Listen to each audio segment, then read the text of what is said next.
तालिबान को शायद पाकिस्तान की अब ज़रूरत उस तरह नहीं है जिस तरह हुआ जी। करती थी, लेकिन पाकिस्तान का तालिबान के साथ जो ऑब्सेशन है वो तो बहुत हाइट पे नज़र आता है।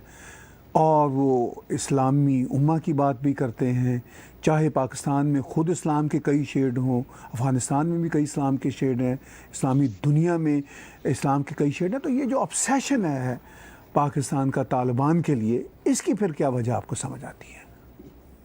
देखिए सर, पाकिस्तान में और कुछ है नहीं। पाकिस्तान में क्या है? ऑब्सेशन के लिए सिर्फ इस्लाम रह गया सर। पाकिस्तान किससे ऑब्सेस्ड होगा सर? ओलंपिक से ऑब्सेस्ड होगा, इकोनॉमी से ऑब्सेस्ड होगा, साइंस एंड टेक्नोलॉजी से ऑब्सेस्ड होगा, इंफॉर्मेशन टेक्नोलॉजी से ऑब्सेस्ड होगा, ट्रेड से होगा, कॉमर्स से होगा, एग्रीकल्चर से होगा, स्पेस प्रोग्राम से होगा। आप मुझे बताइए ताहिर साहब, पाकिस्तान ऑब्सेस्ड किससे होगा? उसके पास तो सब ठप है ना, सब ठप है, कुछ तो होता नहीं पाकिस्तान में। एक जमाने पे net exporter of food grain, net importer of food grain बन गया है। तो पाकिस्तान क्या करेगा? उसके पास एक ही अफीम है, जिसको बोला था ना सर कि I think it was Karl Marx who said that religion is the opium of the masses. आवाम की अफीम है मजहब। तो अफीम चटा रहे हैं सर लोगों को। और तालिबान का उनको अभी भी जो उनके पुराने रिटायर्ड ऑफिसर्स हैं ये पाकिस्तान आर्मी के, और कुछ सीनियर जर्नल हैं जिन्होंने अपने इनिशियल डेज में वो जिहाद विहाद का ये चूरन खिलाया होगा अफगानिस्तान में इन दी 80s, राइट? वो भी अभी जनरल लेवल के होंगे, मिड 80s के, जिन्होंने उस समय वो देखा है, जो भी देखा है उन लोगों ने। So those people still have that romantic fascination with the Taliban, with जिहाद, विद दिस एंड दैट। ये देखिए, तालिबान को क्या जरूरत है कहने की कि हम अपनी जमीन इस्तेमाल नहीं होने देंगे किसी और के लिए, किसी नेबर के खिलाफ? इसका मतलब क्या है सर? इसका मतलब ये है कि चाहे वो जमीन इस्तेमाल होने दें या ना होने दें, ये तो समय ही बताएगा। We can not trust the Taliban, but the fact of the matter is कि तालिबान समझता है कि ये मैसेजिंग, ये ऑप्टिक्स जरूरी है। तालिबान ये समझता है कि इसके बिना हमारा काम नहीं चलेगा, and that is extremely important. जब आपको पता है कि you have a hook with the Taliban. Taliban क्या चाहता है कि 50 कंट्रीज हमें रिकॉग्नाइज करें। तालिबान ये चाहता है हम यूनाइटेड नेशंस में पहुंचे। तालिबान ये चाहता है कि हम वर्ल्ड बैंक से बात करें, हम IMF से बात करें। तालिबान ये चाहता है कि हमें एक लेजिटिमेट गवर्नमेंट समझा जाए, राइट? तो ये सब तालिबान चाहता है। कैसे होगा? ये औरतों को कोड़े बरसा के और बंदों की खोपड़ियों में पिस्टल से या AK-47 से गोली मार के या बच्चों को किडनैप करके, या ये सब तो करके कोई होगा नहीं। तो यू हैव टू डिसाइड कि भाई आपको करना क्या है। तो Taliban is taken a certain path. Pakistan का ऑब्सेशन धीरे धीरे सर, पुरानी मोहब्बत है, जाते जाते जाएगी, इमीडिएटली जाएगी नहीं। आपने कहा कि वो ऑब्सेशन की वजह बड़ी साफ है कि और बदकिस्मती से प्रोडक्टिव काम वहाँ पे हो कोई नहीं रहे, लेकिन हम भारत में भी देखते हैं कि कोई ना कोई ऐसे फैक्शंस हैं। जनरली भारत के मुसलमानों की मेजॉरिटी तालिबान को, मेरा ये ख्याल है, पसंद नहीं करती, मगर मैंने क्लब हाउस में कुछ ऐसी गुफ्तगू सुनी। इवन भारत के कुछ शिया लीडर्स, जैसे कुछ क्लिप हम आपके साथ, व्यूअर्स के साथ शेयर कर सकते हैं, वो भी अपनी मोहब्बत का इजहार करते हैं। कुछ अपने आप को शायर कहने वाले लोग, वो भी अपनी मोहब्बत का इजहार करते हैं तालिबान के साथ। तो ये जो कुछ फैक्शंस हैं भारत में भी तालिबान से मोहब्बत का इजहार करते हैं, इससे भारतीय समाज को कितना कंसर्न होना चाहिए? देखिए सर, ये पता है क्या, ये मैं आपको बताता हूँ। थोड़ा सा एक पाकिस्तान प्रेम भी है इससे। क्योंकि देखिए, अगर हम मुसलमान की बात करें, हम इस्लाम की बात करें, तो जो बेचारे अफगान हैं, जो भाग रहे हैं, जहाज़ों से गिर रहे हैं बेचारे, और जिनके बच्चे मर रहे हैं, वो भी तो मुसलमान है सर। वो भी तो मुसलमान है। ये लोग जो हैं, ये मुसलमान में भी फ़र्क करते हैं, है ना सर?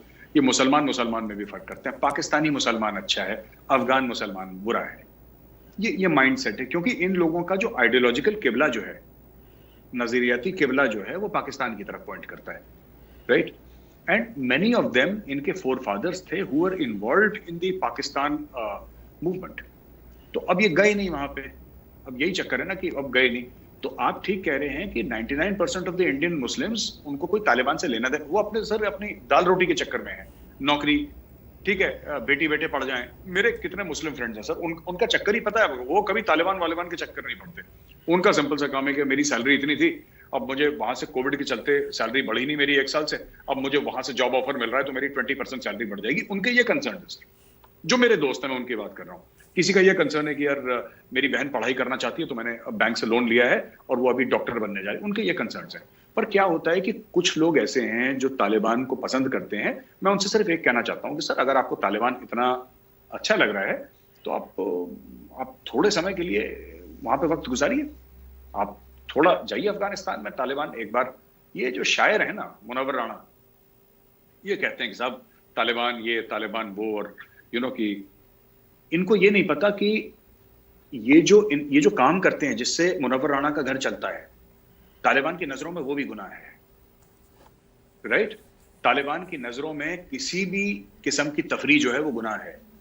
वो टांग देंगे सर, वो तालिबान नहीं ऐसे, they are criminal elements, they are terrorists, वो टांग देंगे इनको यहां से इंडिया का कॉन्स्टिट्यूशन इस्तेमाल करके, इंडिया का फ्रीडम ऑफ एक्सप्रेशन इस्तेमाल करके आप तालिबान की तारीफ कर सकते हैं, क्योंकि इंडिया अलाउ करता है आपको। आप कह सकते हैं कि मुनव्वर राणा कह सकते हैं कि उनको तालिबान पसंद है। मैं सिर्फ ये रिक्वेस्ट करना चाहता हूं कि मुनव्वर राणा साहब, आप बड़े अजीम शायर हैं, आप बड़ी शख्सियत है, आप एक काम करिए कि आप बीच काबुल में जाके 2-4 शेर वहां पे भी सुना दीजिए तालिबानों को कि मैं इंडिया से आया हूं, मैं आपको शेर सुनाना चाहता हूं, तब आपको पता लग जाएगा कि कितनी मुकर्रर कहते हैं, कितनी वाह की दादें मिलती हैं आपको। वो तो सीधा गोली चलाते हैं तालिबान वाले, उनको शायरी वायरी तो समझ में आती नहीं है। किसी भी प्रकार की सर कविता, शेर व शायरी, पोएट्री, कुछ भी दे डू नॉट अप्रिशिएट, वो सीधा गोली मारते हैं सर। ये कहते हैं कि मुनव्वर राणा का एक स्टेटमेंट आया कि मैं भी वही बिलीव करता हूं जो तालिबान बिलीव करता है कि पैसा मर्द को कमाना चाहिए, औरत को नहीं। ठीक है, अब देखिए, कॉन्स्टिट्यूशन ऑफ इंडिया गारंटी करता है, ठीक है, कॉन्स्टिट्यूशन ऑफ इंडिया गारंटी करता है कि भाई मर्द और औरत बराबर हैं, जिसको जो कमाना है अपने हिसाब से, अपने क्वालिफिकेशन, एक्सपीरियंस और मेरिट के हिसाब से कमाए। कॉन्स्टिट्यूशन ऑफ इंडिया बराबरी की बात करता है, राइट? तो मुनव्वर राणा जो कह रहे हैं ये कॉन्स्टिट्यूशन ऑफ इंडिया की स्पिरिट के खिलाफ है। It's not a crime, but it's against the spirit of India. यही मुनव्वर राणा देश के खिलाफ और तालिबान के साथ है, उसी कॉन्स्टिट्यूशन का इस्तेमाल करके कि फ्रीडम ऑफ एक्सप्रेशन मेरा है, क्योंकि कॉन्स्टिट्यूशन ऑफ इंडिया गारंटी करता है। कुछ बोले तो अभी विक्टिम कार्ड लेके टीवी के सामने रोना शुरू कर देंगे, विक्टिम कार्ड खेलेंगे कि सर मुझे दबाया जा रहा है, मुझे कुचला जा रहा है। करोड़पति हैं ये सब, शेर लिख लिख के इंडिया ने करोड़पति बना दिया, और ये दम तालिबान का भर रहे हैं।